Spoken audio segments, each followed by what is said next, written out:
because you really are from Europe. Yeah. Like in America, me and you talk about this, so they call Americans like Europeans by default, like white Americans. But you're actually from there. Most of the white Americans in America have never been to Europe. You're actually from there.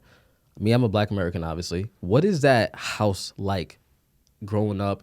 What country again? Hungary. So really being in Hungary, what is that shift like? Are there any people of color out there in Hungary? So, no. No? We don't have like other races and stuff like that. We have Wow. gypsies, right? What the hell is that? So let me put I'm a little uncultured, okay? It's okay because it's a lot of history. Like Hungary has over 1,000 years of history and everything. So gypsies is like the pilgrims, but again, not really. So they call the gypsies here the people that, just be going from state to state and like back in the days type of vibe. Wow. In Hungary, the gypsies are the people that rob, steal, So they're be like violent gangsters and- of America. Right. Interesting. So now a lot of Hungarians are, for example, racist, right?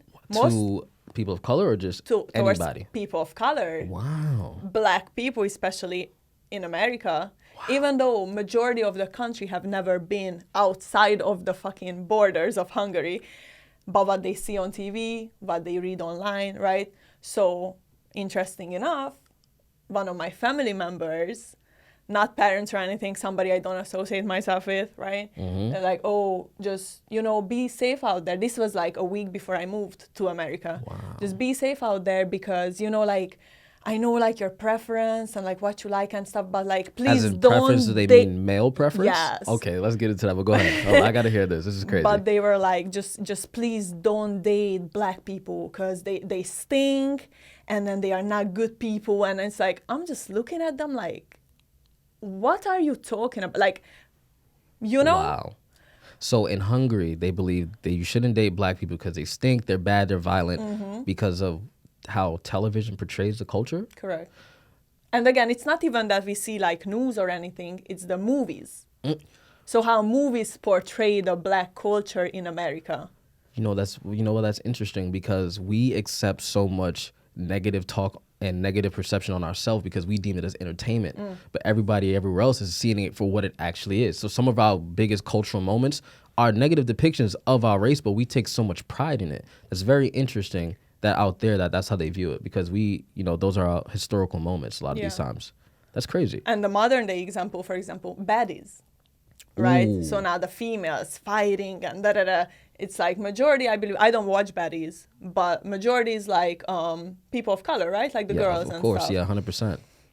So, you know. When they see, when you watch shows like Baddies in these other countries, what is that kind of, what do you guys see when you see that?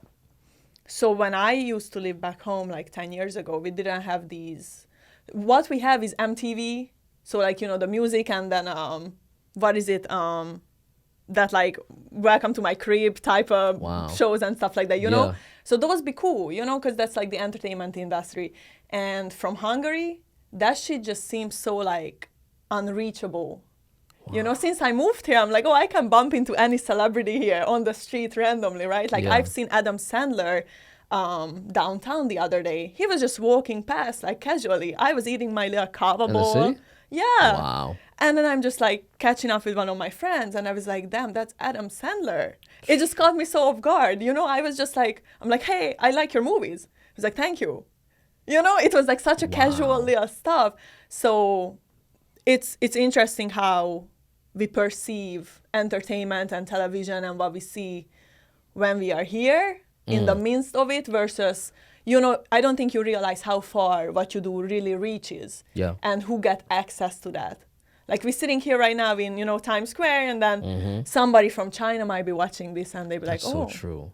And that's crazy because what's funny when I saw recently that people in Asia or Japan, whatever, in those countries, they're making fun of Americans and they say, oh, let's bring American culture here, and they'll fucking pretend to be zombies or fentanyl and all these different things. But it's like, I think America's negativity has been put on display for everybody's amusement. But to us, it's like, that's why I think sometimes when you step out, like you ever like leave a situation, you come back in, it's like, why was I ever a part of that? That's how I feel about a lot of culture, whether it's rap music. We'll get into like the whole YNs right now and now they're doing the quarter zip thing, but I feel like those are the things, like those perceptions. Like, look how fast we went to a quarter zip wave because of a few videos. But I can't even imagine how all these other countries, through years and years and years of us, and I think there was a comedian who said it best about black culture. It's like we talk so negatively on ourselves because anytime you are dealing with real pain, you mask it with humor, and that's the only way it becomes acceptable. You can't joke about certain people, but you can say anything you want. And it's almost like we kind of just, that's so funny. It doesn't matter who says it. And I think then we cry about not having unity. That's my big problem with our culture. We cry about lack of unity, but then when it's time to do things to take a stand against issues, we don't do it. We just laugh and joke and embrace this rapper, this rapper, this rapper. I was talking to somebody. I'm not going to say who the rapper was because it's going to upset the whole entire world. And they're from this rapper's state. And I said, yo, this is a white friend of mine. I said, bro, I don't like the fact how this rapper was still doing what he did before fame, and this is who we idolize as the only person to look up to in my culture. When we have years and years of history, black history is about, oh, you just got off the boat and now you're here in America, but it goes way back before any of that. But if you ask anybody, they're like, yo, so-and-so is the greatest of all time. But it's like all of our leaders that got wiped off the earth, Fred Hampton, whatever the case may be. So we can only look up to motherfuckers who are just in gangs and getting money. And then half the time these guys don't even have any money. So we're just raising people off misinterpretation. So that's one thing. And I'm glad you said that about how you guys view America and Europe, because that's the only way we could really understand how not cool this shit is. Yeah. When people say, don't come here. And like me and you, we're here, so we don't always have to deal with like bullshit all the time. Like the worst thing you gotta deal with is like probably a crackhead or something, like probably fucking with you. But other than that, it's like, you don't really deal with a bunch of bullshit. Nobody's tried to steal your purse in recent years, right? You know what I'm saying? So that's kind of interesting about America. But I think that leads us into like this whole thing about YNs and the quarter zip thing. Now, let me ask you this.